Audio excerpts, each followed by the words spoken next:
Uttarakhand news देख रहे हैं आप। मैं हूं आपके साथ नेहा दुबे। नैनीताल हाई कोर्ट ने देहरादून नगर निगम में होर्डिंग्स और यूनिपोल की टेंडर प्रक्रिया में हुई अनियमितताओं की जांच की मांग संबंधी जनहित याचिका पर हाई कोर्ट में सुनवाई हुई। कोर्ट ने राज्य सरकार और नगर निगम को स्थिति स्पष्ट करने के निर्देश दिए। मामले की अगली सुनवाई 10 सितंबर को होगी और मुख्य न्यायाधीश ऋतु बाहरी और न्यायमूर्ति राकेश थपलियाल के खंडपीठ के समक्ष मामले की सुनवाई हुई। देहरादून निवासी सामाजिक कार्यकर्ता अभिनव थापर ने हाईकोर्ट में जनहित याचिका दायर कर कहा कि बीजेपी के 10 साल के कार्यकाल में 2013 से 2023 तक होर्डिंग्स और यूनिपोल की टेंडर प्रक्रिया में कई तरह की अनियमितताएं हुई हैं, जिससे नगर निगम को लगभग 300 करोड़ के राजस्व का नुकसान हुआ है। याचिका में कहा गया है कि 11 अगस्त 2023 को इसकी शिकायत मेयर और सचिव शहरी विकास से की गई थी।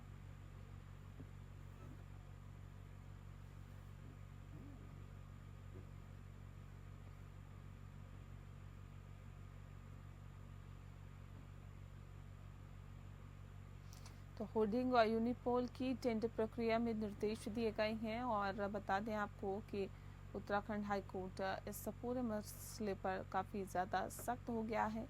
अनियमितता पर स्थिति स्पष्ट करने को कहा और 10 सितंबर को होगी मामले की अगली सुनवाई।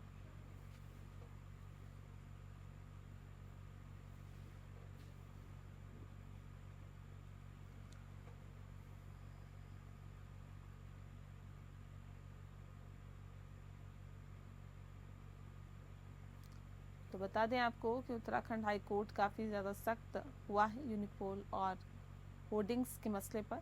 10 सितंबर को हालांकि अगली सुनवाई होगी और होर्डिंग यूनिपोल का एक पूरा मामला है। टेंडर प्रक्रिया में जो अनियमितता पाई गई उसके निर्देश दिए गए हैं और अनियमितता पर स्थिति स्पष्ट करने के भी निर्देश दिए हैं।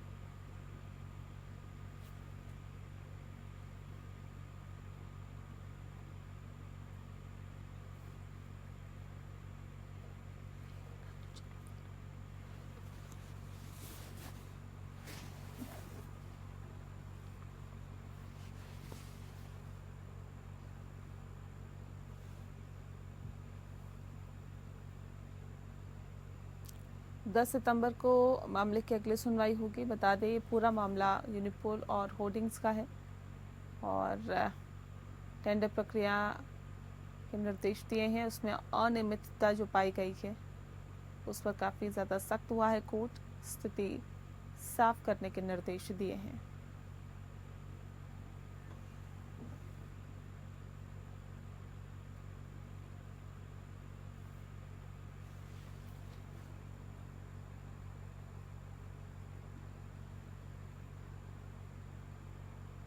उत्तराखंड के नगर निकाय में अब वास्तविक जनसंख्या के आधार पर ओबीसी आरक्षण निर्धारित किया जाएगा। सरकार ने निकायों में ओबीसी आरक्षण की 14% की सीमा हटा दी है, यानी कुछ निकायों में ओबीसी आरक्षण घटेगा जबकि कुछ में बढ़ेगा। अगर आरक्षण की सीमा 50% से अधिक नहीं होगी, सरकार ने इसके लिए निकाय अधिनियम में संशोधन की दृष्टिगत अध्यादेश को मंजूरी देते हुए इसकी अधिसूचना भी जारी कर दी है। इसके साथ ही अब निकाय चुनाव की राह में बड़ी बाधा जो है वो दूर हो गई है। बता दें कि प्रमुख सचिव शहरी विकास आर.के. सुधांशु के अनुसार शीघ्र ही निकायों में नए सिरे से ओबीसी आरक्षण तय किया जाएगा। राज्य में नगर निकायों का कार्यकाल खत्म होने के बाद इन्हें प्रशासकों के हवाले कर दिया गया था। प्रशासकों का 6 महीने का कार्यकाल पूरा होने के बाद सरकार ने हाल में इसे 3 महीने के लिए बढ़ाया है। साथ ही अब निकाय चुनाव की कसरत तेज हो गई है।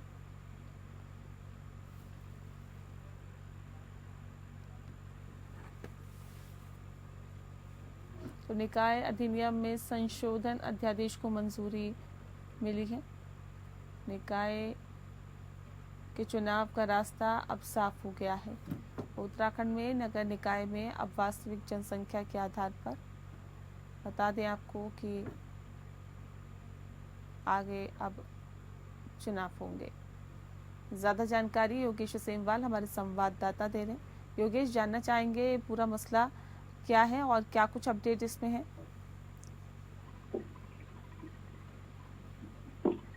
जी, आप अपना सवाल दोहराएंगे? नगर निकाय के चुनावों का रास्ता भी साफ हो गया है, क्या कुछ जानकारी है आपके पास? बिल्कुल, आपको बताना चाहेंगे कि उत्तराखंड में नगर निकाय के चुनाव होने हैं और नगर निकाय के चुनाव को लेकर इंतजार लगातार बढ़ता गया। इन चुनावों को लोकसभा चुनाव से पहले होना था, लेकिन उस समय हुए नहीं और अब क्योंकि आरक्षण होना है तो आरक्षण के साथ ही यहाँ पर ये तय हो जाएगा कि नगर निकाय के चुनाव कब होंगे। लगभग अब ये तय माना जा रहा है कि आने वाले कुछ समय में जो है नगर निकाय के चुनाव हो जाएंगे और लगभग ये रास्ता साफ माना जा रहा है। जी, बहुत शुक्रिया आपका योगेश, तमाम जानकारी हम तक पहुंचाने के लिए। तो आरक्षण को लेकर स्थिति साफ होगी और फिर उसके बाद नगर निकाय के चुनाव संभव हो पाएंगे।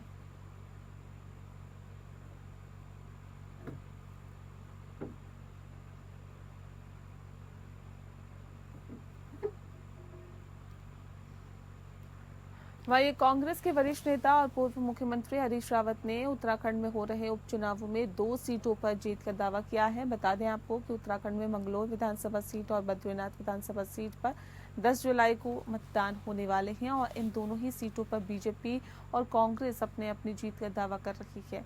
कांग्रेस के वरिष्ठ नेता हरीश रावत ने कहा है कि लोकसभा चुनाव में देश भर में परिवर्तन का माहौल बना है और इस उपचुनाव में उत्तराखंड की जनता दोनों सीटों पर कांग्रेस को जिताने का काम करेगी।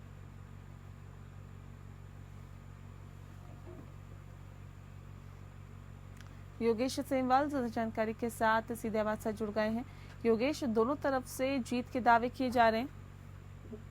बिल्कुल, आप जिस तरह से उपचुनाव होने हैं तो दोनों ही तरफ से अगर बात करें तो जीत के दावे किए जा रहे हैं। पूर्व मुख्यमंत्री हरीश रावत कांग्रेस के वरिष्ठ नेता है, उन्होंने भी कहा है कि माहौल बना है हमारे पक्ष में और हम जीत कर आ रहे हैं। देखने वाली बात होगी कि किस तरह से चुनाव रहता है, क्योंकि अभी फिलहाल अगर हम बात करें तो दोनों ही पार्टियां जोर शोर से वहां पर चुनाव प्रचार प्रसार कर रही हैं। जी, किसका पलड़ा फिलहाल भारी दिखाई दे रहा है, क्योंकि कांटे की टक्कर या फिर कही जा सकती है योगेश? ये आसान नहीं है कि किसका पलड़ा भारी है। ऐसा है कि दोनों ही जगह अगर देखा जाए तो कांग्रेस भी बहुत अच्छी तैयारी कर रही है और फिर भाजपा की बात करें तो वो तो सत्ता में है तो उसकी तैयारियां बहुत अच्छी रहती है उनकी। तो देखने वाली बात होगी कि किसका रहता है, लेकिन इतना जरूर है कि कड़ी टक्कर फिलहाल तो दिखती हुई नजर आ रही है।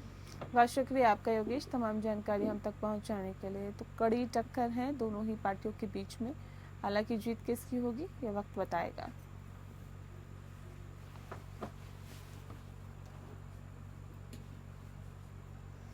पंतनगर थाना प्रभारी राजेंद्र सिंह डांगी की तरफ से युवती के साथ की गई अश्लील बातचीत का audio recording viral social media पर सामने आने के बाद अब ये मामला राजनीतिक रूप लेने लगा है।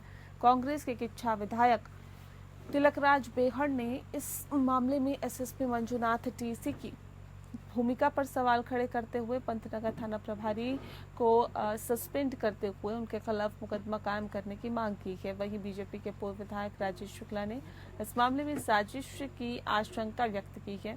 बता दें आपको कि जिसको देखते हुए एसएसपी मंजुनाथ टीसी ने पंतनगर थाना अध्यक्ष को तत्काल प्रभाव से सस्पेंड कर दिया।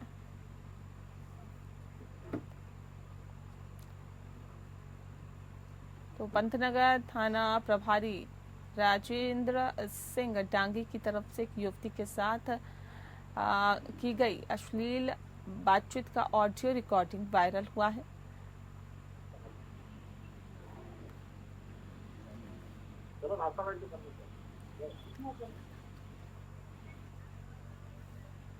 सत्यजीत सरकार ज्यादा जानकारी के साथ हमारे संवाददाता रुद्रपुर से सीधे हमारे साथ फोन लाइन पे जुड़ गए हैं। सत्यजीत, जानना चाहेंगे आपसे कि इस ऑडियो रिकॉर्डिंग में क्या कुछ है, विस्तार से बताएं। सबसे जो किच्छा विधायक जो तिलकराज बेहड़ हैं, जो मौके के कांग्रेस के विधायक है तिलकराज बेहड़ और पूर्व विधायक है राजेश शुक्ला, वो भी किच्छा के हैं। इन लोगों ने कल यहाँ पे प्रदर्शन के टाइप में किया था, उन्होंने प्रेस वार्ता भी किया था इससे पहले इस ऑडियो को लेकर, लेकिन फिर उन्होंने एसएसपी के वहां से पीआरओ के माध्यम से मैसेज आया था पुलिस में कि प्रेस वार्ता की जाएगा एसएसपी मंजुनाथ टीसी की ओर से, लेकिन डीआईजी के माध्यम से आदेश आया था कि इनको पर सख्त कार्रवाई की जाए जांच करके। लेकिन मंजुनाथ टीसी के बयान के माध्यम से ये मिली है कि इसमें एक कमेटी गठित कर दी गई है, इसमें जांच चल रही है। लेकिन सबसे मेन चीज ये दिखा जा रहा है जो पंतनगर थाना अध्यक्ष है उसको तत्काल प्रभाव से हटाया गया है। जी, बहुत शुक्रिया आपका सत्यजीत, तमाम जानकारी हम तक पहुंचाने के लिए।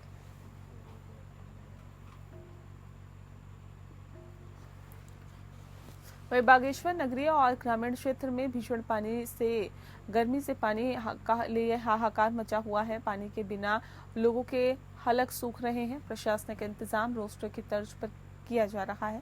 बता दें आपको कि पानी की समस्या से जूझ रहे बागेश्वर के लोगों के लिए जिला अधिकारी बागेश्वर अनुराधा पाल का कहना है कि नगरीय क्षेत्र के लिए मंडलसेरा में बन रही पानी की टंकी आखिरी चरण में है। सितंबर महीने तक नगरीय क्षेत्र में पानी की किल्लत बनी रहेगी। वाटर टैंकों के माध्यम से वैकल्पिक व्यवस्था बनाई जा रही है। जल स्रोतों में पानी की कमी के कारण पानी की समस्या बढ़ रही है। शासकीय उदासीनता के चलते बहुत से पानी के प्रोजेक्ट पूरे नहीं हो पाए हैं। इस बार खनिज न्यास की धनराशि खर्च करके पानी की समस्या का स्थायी समाधान किया जाएगा।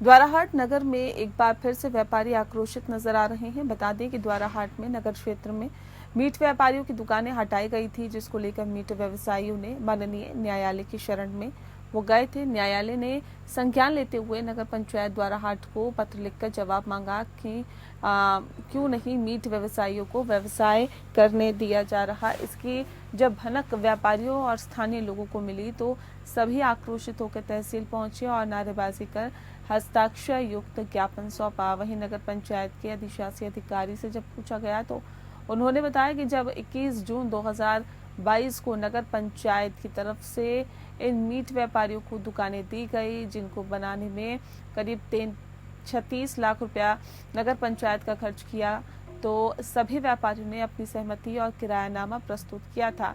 तब लॉटरी के माध्यम से दुकानें आवंटित की गई थी। हमारी तरफ से इनको व्यापार करने में पूरा सहयोग किया गया।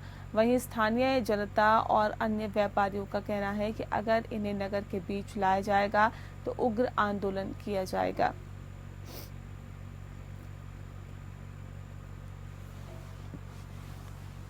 उच्च अधिकारियों के निर्देश पर नशा मुक्ति अभियान के अंतर्गत पुलिस ने जागरूकता कार्यक्रम का आयोजन कर नशे से होने वाले दुष्प्रभाव की जानकारी दी और चौकी प्रभारी उप निरीक्षक गणेश दत्त भट्ट ने पुलिस चौकी गुलर भोज में व्यापार मंडल और क्षेत्र के जनप्रतिनिधियों को नशे के दुष्प्रभाव के बारे में जानकारी दी।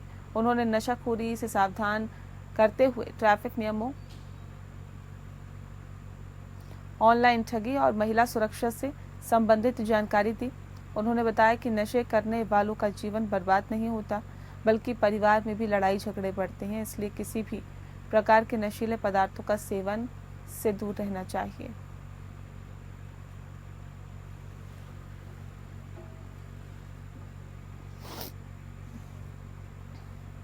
रुद्रपुर के stone ridge international school Bagwada road निकट दक्ष चौक में आयोजित पत्रकार वार्ता में डिसेबल्ड सपोर्टिंग सोसाइटी उत्तराखंड के प्रदेश अध्यक्ष भारत भूषण चुग ने बताया है कि wheelchair basketball federation of India और डिसेबल सपोर्टिंग सोसाइटी उत्तराखंड के संयुक्त तत्वाधान में उत्तराखंड के पैरा एथलीट को बढ़ावा देने और राष्ट्रीय अंतर्राष्ट्रीय प्रतियोगिता में प्रतिभाग कराने के उद्देश्य से रुद्रपुर के stone ridge international public school में 30 जून तक 3 दिवसीय व्हीलचेयर बास्केटबॉल प्रशिक्षण शिविर का आयोजन किया गया, जिसमें उत्तराखंड के पैरा एथलीटों को नीचे बास्केटबॉल ऑफ इंडिया के अध्यक्ष वरुण अहलावत और अंतर्राष्ट्रीय कोच एवं सचिव लुइस गौरंग की तरफ से दिव्यांग खिलाड़ियों को विशेष प्रशिक्षण दिया जाएगा, जिसमें उत्तराखंड प्रदेश के विभिन्न जिलों के 15 पुरुष और 15 महिला खिलाड़ियों का चयन कर उन्हें प्रशिक्षण दिया जाएगा।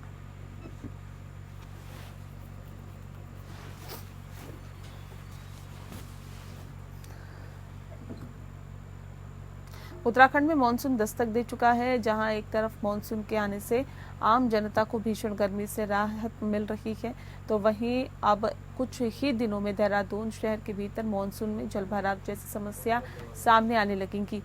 साथ ही मानसून में होने वाली डेंगू, मलेरिया, चिकनगुनिया जैसी बीमारियां भी आम जन के लिए परेशानी का सबब बन सकती है।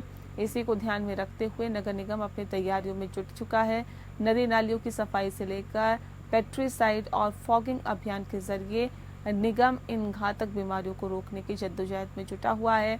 नगर आयुक्त गौरव कुमार के अनुसार सबसे बड़ी जो चुनौती है वो मानसून में जल भराव को लेकर रहती है। ड्रेनेज सिस्टम चौक होने की वजह से अक्सर देहरादून की सड़कों पर भारी मात्रा में पानी भर जाता है, जिससे कि नगर निगम प्रशासन भारी पानी की दिक्कतों से जूझता है और निकासी के लिए ग्राउंड जीरो पर पहुंचकर लगातार निरीक्षण कर रहा है। मॉनसून सीजन में नदी नालों और सड़कों पर कूड़ा न फेंकने की नगर आयुक्त गौरव कुमार ने जनता से अपील भी की है, क्योंकि कूड़े की वजह से कई लोगों को बीमारियों का सामना करना पड़ता है। इसीलिए कूड़ा केवल कूड़ेदान में ही फेंके और जिससे कि कूड़ा की गाड़ियां उसका उठान कर सही जगह पर उसको पहुंचा पाए। साथ ही आपको बता दें कि अगर कूड़ा उठान की गाड़ियां समय पर नहीं पहुंचती है तो सीएम हेल्पलाइन और नगर निगम की वेबसाइट पर जनता शिकायत भी कर सकती है। इसके अलावा अगर कोई नियमित तौर पर कहीं कूड़ा फेंकता नजर आता है तो प्रशासन की ओर से कठोर कार्रवाई भी इसके ऊपर की जाएगी।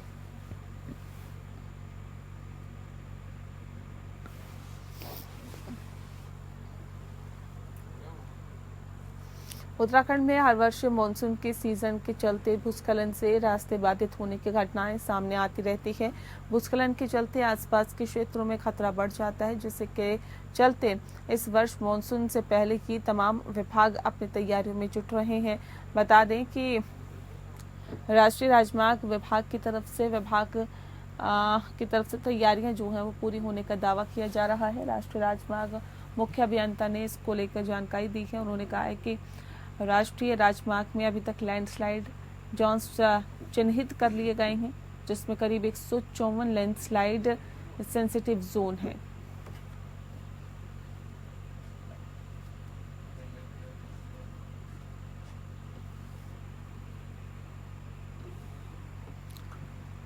रुद्रपुर के मुख्य बाजार क्षेत्र में स्वर्गीय किशोरी लाल धीर धर्मशाला के पास बाइक सवार नकाबपोश बदमाशों ने पैदल जा रही युवक पर दिन दहाड़े फायरिंग कर दी। बदमाशों की गोली युवक के पैर पर लगी और कमर के नीचे लगी, जिससे युवक बुरी तरह से घायल हो गया। पटना के आपको बता दें कि घटना के बाद ही नकाबपोश बदमाश भागने में सफल हो गए और युवक को निजी अस्पताल में भर्ती कराया गया। दिन दहाड़े हुई इस घटना से लोगों में काफी ज्यादा आक्रोश है। लोगों ने कहा है कि आपराधिक घटनाओं पर रोक लगाने में पुलिस की नाकामी एक बार फिर से सामने आई है। लोगों ने जल्द से जल्द पुलिस से बदमाशों को पकड़ने की मांग की है।